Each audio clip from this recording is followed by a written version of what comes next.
Three, two, one. Let's go this now. All right, everybody. This is a little bit different angle, a little high, but again, I'm trying to rework the camera a little bit. I don't know. This I got a very tight situation here. So it was still too low before, but now we're a little higher, but a little too high. So my screen's like a 30 inch. So sorry about that.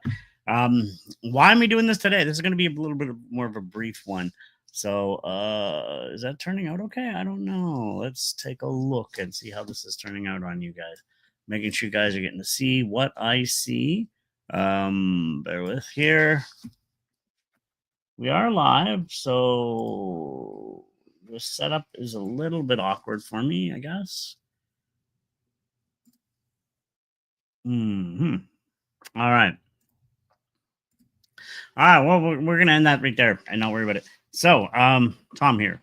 This is my work up to Mania. I'll be doing these live broadcasts here, just talking about wrestling for the last week, especially now coming up to Mania within under 2 weeks away. So, with that being said, we're going to talk about Raw this week because it leads in. You're starting to. A lot of people thought Raw was a little loose. There wasn't too much cemented yet. I mean, the matches were set, but it was kind of weak. I don't think so. I thought it was really strong. I think everybody did fine, but. All right, let's cement it a little bit more with only 2 weeks left. First, we had opening Raw with Ripley, Bianca Belair, and Io Sky to kick it off. All three of them come down. Adam Pearce comes out, talking, everything's going on, so he ends up making it a three-way. So they all sign. Bianca accepts, like she's mad, Rhea's head, and they toss the contract between each other. Io's quiet in the corner, and then she tries to go and say something, and then comes in, and they push her away. As always, you're really pissing her off. Io Sky is a great wrestler, so they're not paying attention to her. Rhea's my favorite in this one, but I actually want to see Io win this. I really do. I think it's her chance to prove that she's as good as any of these ones. 100%. So Io deserves this one. She comes in as he was about to leave. They were arguing, and she drop kicks Rhea into Bianca. Boom! And then she stands tall, signing the contract, yelling in Japanese, leaving the ring, and it was amazing. So, wow, this hard on the neck. I might have to change this up. So then we had an Intercontinental title shot with women's Intercontinental title shot, which, no offense, it doesn't mean anything. You don't see this belt.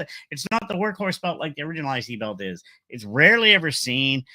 No offense to Valkyria, but it just has no meaning. This title has no meaning. They say Bayley never won it. Well, because there's only been one winner in the entire thing. Bayley deserves to win it all. She's one of the best going. But anyway, back and forth. Bayley ended up losing, of course.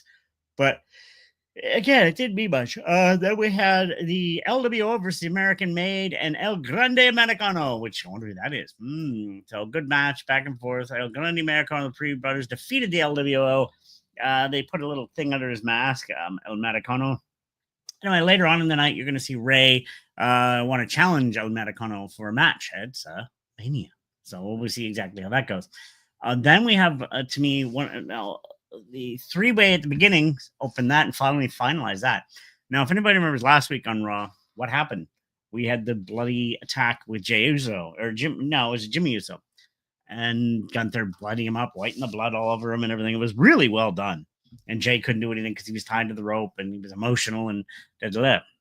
So we come to this segment. Gunther comes into the ring, all dressed just a white dress shirt with a red tie and just, laughing. Ha ha ha.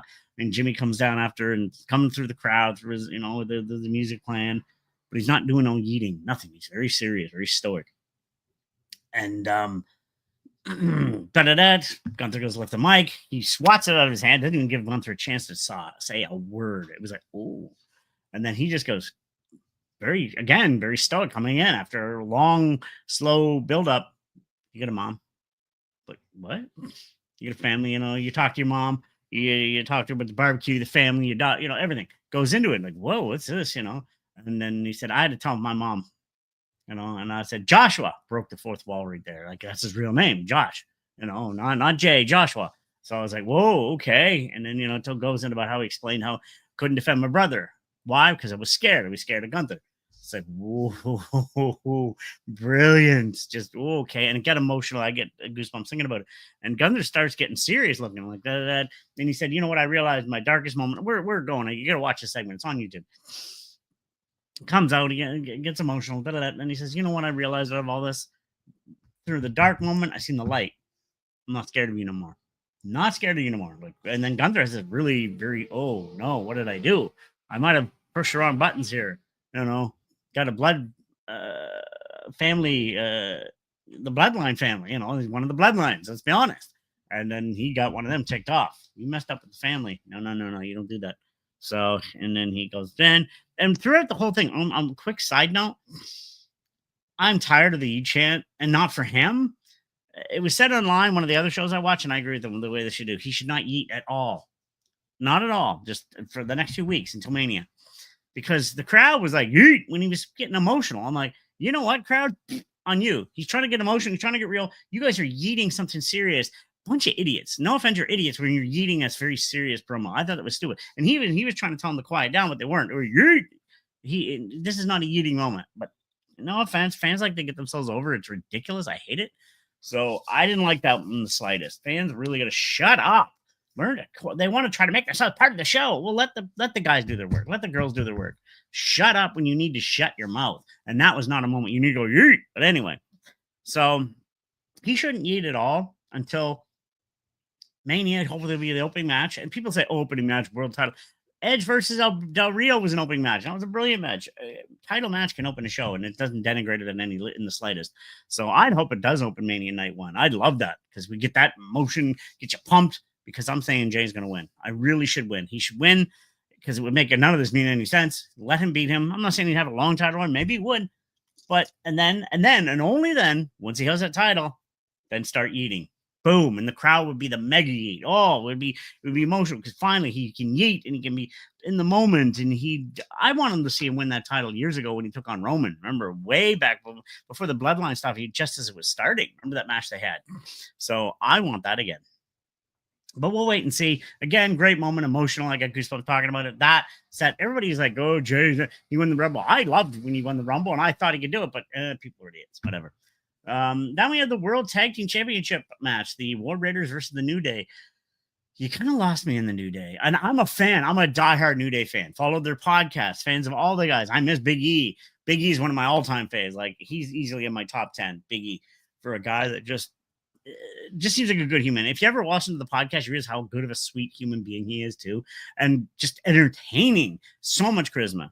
And now we miss Big E. But anyway, this match goes on. I'm a fan of both teams here. People say we want New Day, one of the better tag teams in the history of the industry, along with Usos, longevity and everything. And I don't mind this heel run. And the War Raiders, okay, War Machine, whatever you want to call them. I've been following these guys since ROH. Two great wrestlers. Didn't really happen anything. It was kind of a disqualification using the chair.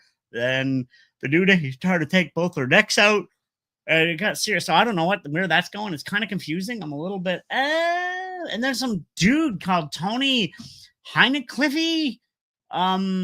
It's about the roast of WrestleMania. This guy was a moron. He's an idiot. Like, if you're gonna hire a guy like that, hire me. I could do a better job than him. Like, seriously, he is. But I was like, this guy's annoying as hell. He doesn't even seem to know wrestling. Although those belts, Cole corrects him. No, there's titles. You're a moron. Why does people like that with no talent get positions like that? Again, I go with my McAfee. No offense, McAfee may be a nice guy. He gets money for just talking like this. And well, why don't I start talking like that on my show? Maybe I'll make millions. I don't know. I can present myself. Oh, wait, I'm not a punter. I'm not connected. And I'm not even down on the guy as a person. He seems like maybe he's a good person. I don't know. I'm just saying, just nowadays, the people that make it high up there don't really have much talent. Enough said on that. Then we had a match, Dominic Mysterio versus Penta. Great match as always. Penta, of course, we're not breaking down matches. I enjoyed the match. I thought it was fun. Good match though. Of course, Penta, of course, defeats him. And then, sorry about that. Okay. And they start attacking him, and then out comes the dog. And then he spears Carlito, almost broken in half, gets in the ring, spears Dom, then he spears Penta. And then out comes Finn to attack him. And then they schmozzel. He almost starts to fit, but Finn then rolls out and just laughs. Hey. Interesting segment. I don't know who I'd want to see that one. We should Penta win a IC belt? I mean, don't get me wrong, I want to see Penta with gold, but I think Finn deserves that belt for now. Let him run with that belt. He deserves it. He's the hard worker. Let's see where that goes. Now we come to the end of the night, which I really enjoyed. They've been building on this for a while now. This is a segment. People can say what they want about this. Oh, it's no title, blah, blah, blah. No, this time, first of all, Roman Reigns is always main eventer Mania anyway. For how many years? He deserves it. Seth Rollins, a main eventer Mania, deserves it. Paul Heyman's been in the main event of Mania, deserves it. And CM Punk, I have to pull up my DVD, my wrist. One of my all-time favorites from ROH days. A huge Punk fan. Always have been, always will be. He 100% deserves, gets his finally dream of doing the main event. So anyway, it starts out with Heyman coming out talking. Seth comes out and he starts questioning him, like, why? Roman doesn't like you. He hates you. Blah, blah, blah, blah. And then really kind of, I always question that part. Remember when the Jacob and Tama attacked them? Remember? And then put him to the table? Well, where was Roman? I always questioned that. They never did talk, but he finally brought it up. It's like long-term storytelling. Take note, AEW. Yeah, and I'm not downing an AEW. I'm a fan of them too, but sometimes bad long-term storytelling, like Death Riders. Let's not go about the pay-per-view this past weekend. You already watch my other video. But yeah, this goes back. I mean, look at the connection between all these guys. Seth and Roman were part of what? The Shield. Who brought the Shield in? CM Punk. And Heyman, best friends with CM Punk, and the guy who really kept him in OVW.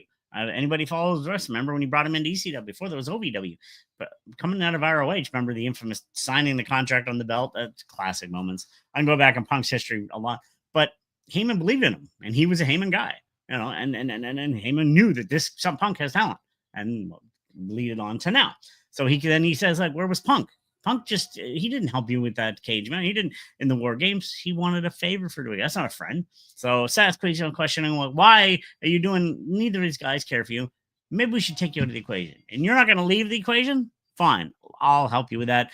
And then he starts teasing him, pushing him. And Heyman, surprisingly, apologized about the train.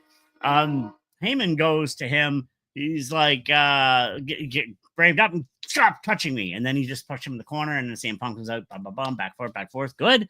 Outside. And then eventually Punk comes in. Seth gives him the stomp right under the thing.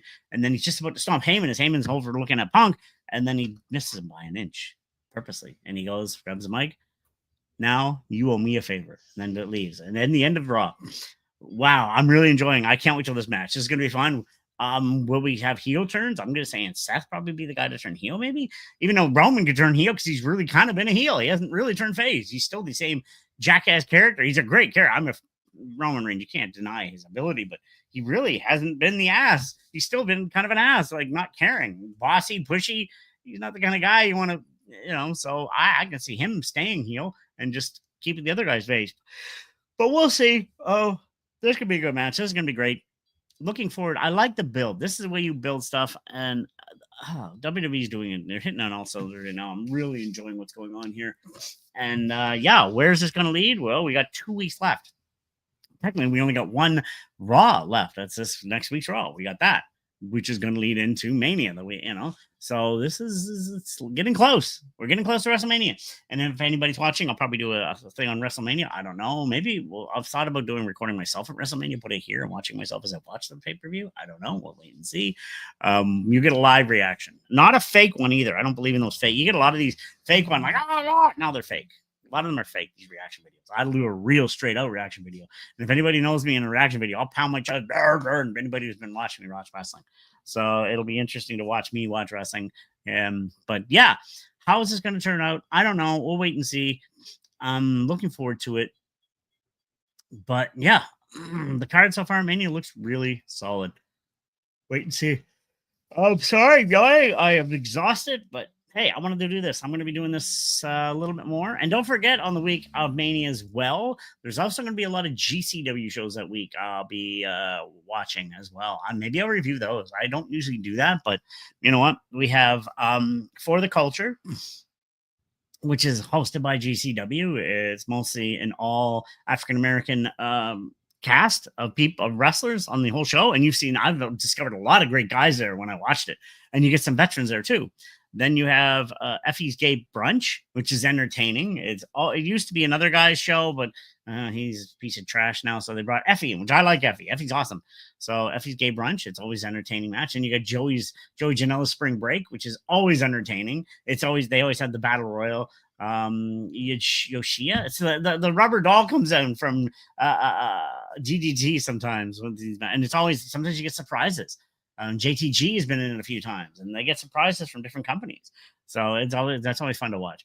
And then you get Bloodsport, which I always enjoy. It's more of a serious type pay per view. You feel it's like an MMA type thing with pro wrestlers in it. People from WWE are in it. Natalia's in it this year. Shayna Baszler's in it. So it's always interesting to watch that. So stay tuned for that. Then you got, of course, the Hall of Fame, the SmackDown. I don't think will there be a SmackDown that week? Yeah, there should be a SmackDown that week. Then there'll be the Hall of Fame. There's always an NXT pay per view, and then of course Saturday is Mania Night 1, Mania Night 2, Sunday. Whew, it's a lot of wrestling. This is always my busiest time of the year for wrestling. So stay tuned for it. It's going to be interesting. I'm liking the build up for WrestleMania. Watch the last review of the Dynasty pay-per-view. Great pay-per-view, solid. Yeah, there's some good storyline telling in there, but that main story is just trash. Anyway, we're not going to go into that right now. The train is telling me to shut up. I'm going to call this quits, and I just wanted to make this a quick one. That's all. You guys are awesome. I love you guys. Peace.